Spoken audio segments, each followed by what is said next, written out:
साहित्य, संस्कृति और सिनेमा, भाग 3। आज हम बात करेंगे सिनेमा के बारे में। डॉक्टर वीना छंगानी का नमस्कार। तो आइए बात करते हैं साहित्य, संस्कृति और सिनेमा के अंतर्गत सिनेमा की। तो पहले हम बात करते हैं सिनेमा के स्वरूप की, जिसमें पहले हम सिनेमा की परिभाषा के देखेंगे, फिर उसके बाद हम फीचर फिल्मों के प्रकार देखेंगे, जिसमें 2 तरह की फिल्में हैं।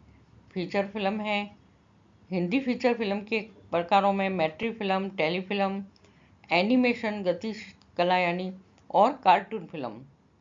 इसके अलावा विज्ञापन फिल्म।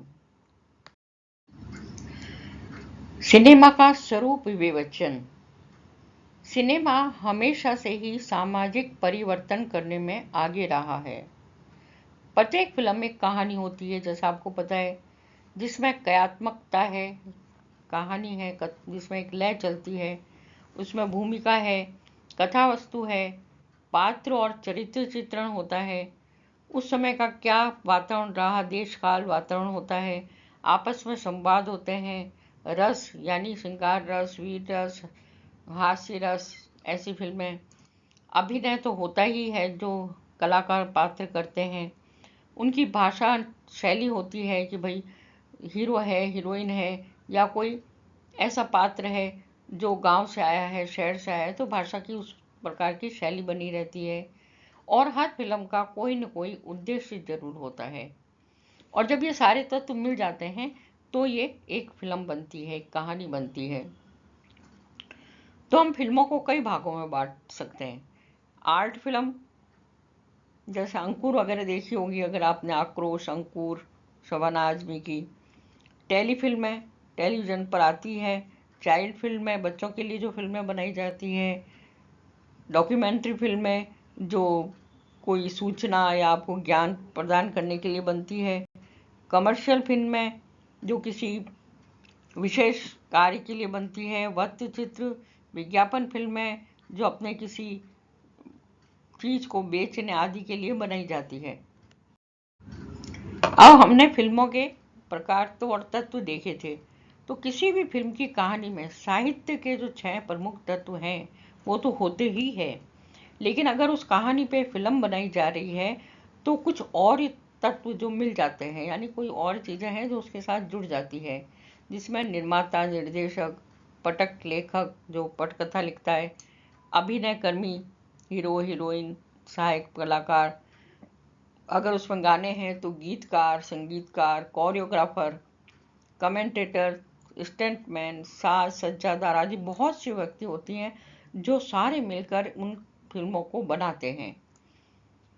जैसे सिनेमा में, जैसे साहित्य में नवरस होते हैं, 9 तरह के रस होते हैं कि हास्य है, विनोद है, भय है, क्रोध है, ऐसे।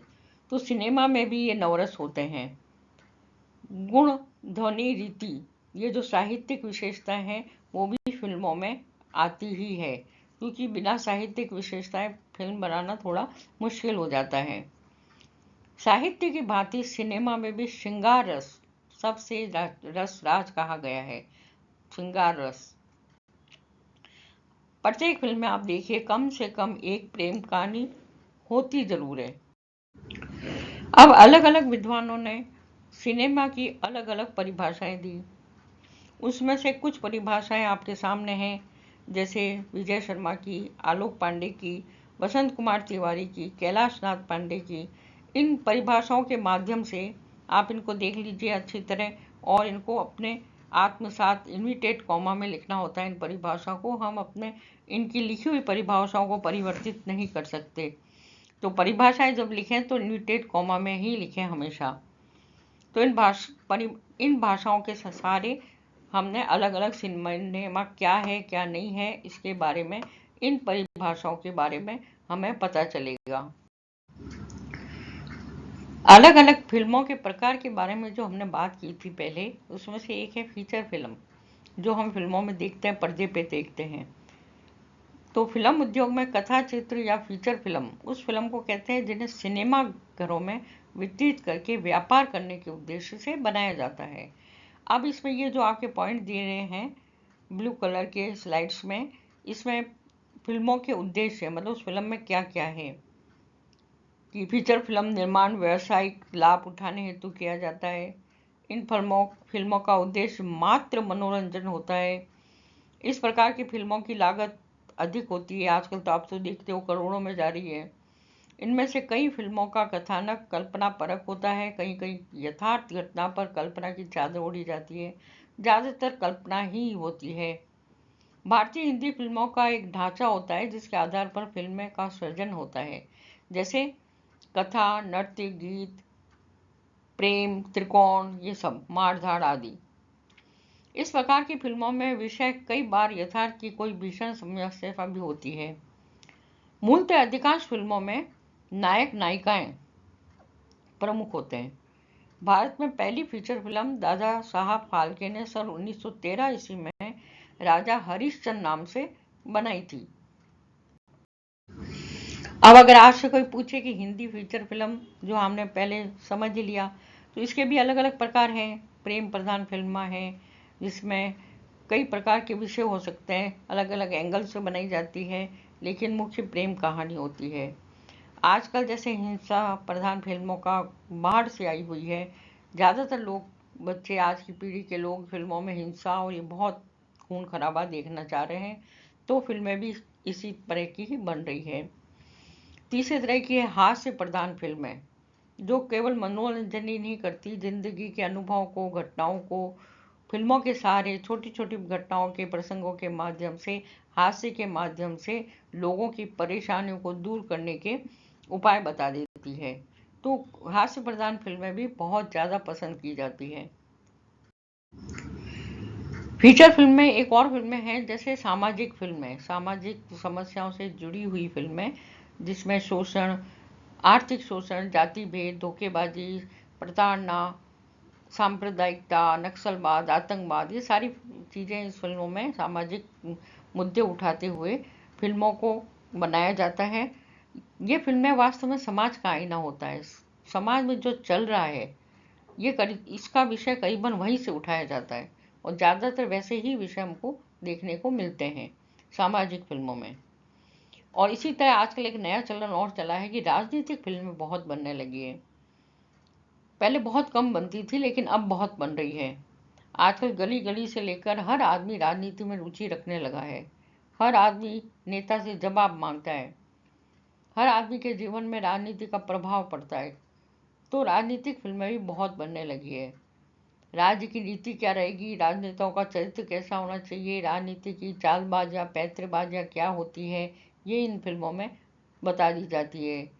ये काफ़ी अनुसंधान करते हैं, फिल्म बनाने से पहले जांच पड़ताल करते हैं, तब जाके कोई राजनीतिक फिल्म या कोई भी फिल्म बनती है।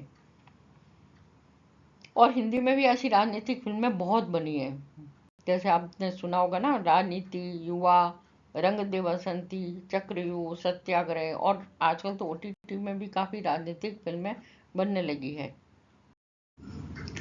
फिल्मों के प्रकार में डॉक्यूमेंट्री फिल्में भी आती हैं।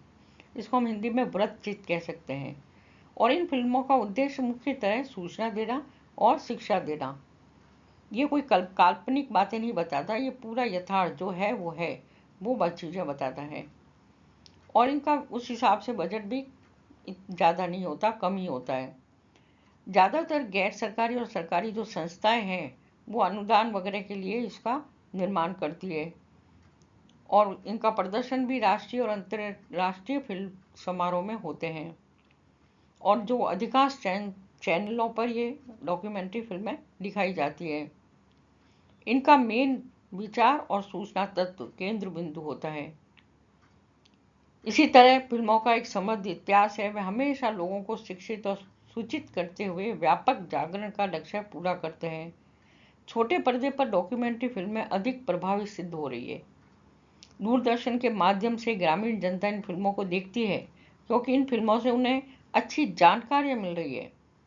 पर्यावरण और जन स्वास्थ्य के प्रति सजगता फैलाने में डॉक्यूमेंट्री फिल्मों का महत्वपूर्ण योगदान है। और डॉक्यूमेंट्री फिल्मों के अनेक प्रकार भी हैं, जैसे सूचनात्मक डॉक्यूमेंट्री, कहानी के माध्यम से यात्रा परक होती है, सामाजिक डॉक्यूमेंट्री होती है, शोध परक किसी चीज़ का शोध करके ऐतिहासिक डॉक्यूमेंट्री भी होती है। ऐसी बहुत सी डॉक्यूमेंट्री फिल्में बनती आ रही है और बनाई जा रही है।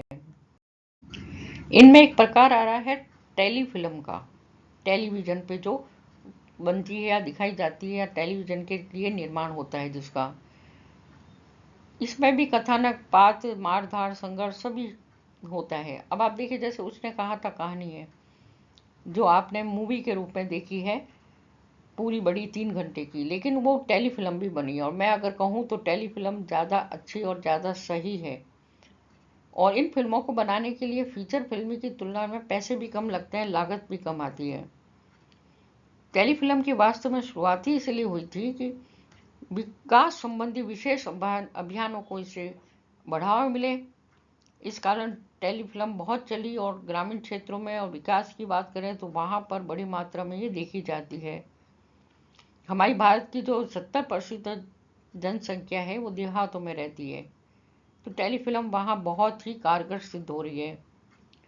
और इन टेलीफिल्मों के माध्यम से हम जन स्वास्थ्य, जन संरक्षण, पर्यावरण संरक्षण, बाल विकास, आवास निर्माण, ग्रामोद्योग, सफाई आदि तमाम विषयों पर समय समय पर देहाती जनता को प्रेरित कर लेते हैं। और आजकल फिल्मों के प्रकार में एनिमेशन फिल्में, कार्टून फिल्में बच्चों को, बड़ों को, बूढ़ों को, सबको बहुत पसंद आ रही है। पहले तो ये केवल कार्टून बच्चों को ध्यान में रख के किया जाता है, लेकिन आजकल आधुनिक जो एआई का ज़माना है, तो आधुनिक तकनीक का प्रयोग होने लगा है। तो जो हमारी कल्पनाएं हैं, हमारी जो दंत कथा है, हमारी जो प्राचीन घटनाएं हैं, वो सारी बच्चों को कार्टून के रूप में दिखाकर उनको इसकी जानकारी दी जा रही है। तो ऐसी फिल्मों को बच्चे ही नहीं, बड़े बूढ़े सभी देख रहे हैं। और कई बार तो ये आजकल तो ये सिनेमा घरों में भी प्रदर्शित की जाने लगी है। आजकल जो कार्टून फिल्में हैं वो धूम मचा रही है, जबरदस्त इसका सम्मोहन लोगों को देखने में मिल रहा है। और सबसे महत्वपूर्ण होने लगी है विज्ञापन फिल्में, जो हम देखते हैं ना, बीच बीच में चलती रहती है हर प्रोग्राम के बीच में। किसी की दुकान, व्यापारी अपनी कंपनी द्वारा अपनी सेवाओं को बेचने के लिए विज्ञापन फिल्में बनवाते हैं, अपने उत्पादन की जानकारी देते हैं। उसके लिए वो नायक नायिकाओं को भी बनाकर, उनको लेकर, उनके साथ बनाकर अपने ग्राहकों को उस वस्तु के लिए आकर्षित करते हैं। फिल्मों पर भी दिखाई जाती है, सिनेमा घरों में भी पिक्चर शुरू होने के या बीच में, मध्यांतर में, इंटरवल में ये फिल्में दिखाई जाती है। और काफ़ी जिससे उनकी कमाई भी होती है, क्योंकि अब विज्ञापन फिल्मों का अपना एक अलग अस्तित्व बन गया है, जिसके कारण ग्राहक और उत्पादक दोनों को फायदा हो रहा है। आज हमने सिनेमा के स्वरूप और उसके विभिन्न प्रकारों को समझा। सिनेमा केवल मनोरंजन नहीं, बल्कि समाज को दिशा देने वाला माध्यम भी है। अगर आपके मन में कोई प्रश्न है तो आप निसंकोच होकर कमेंट्स बॉक्स में लिख सकते हैं। आपके प्रश्न का उत्तर जरूर मिलेगा। धन्यवाद।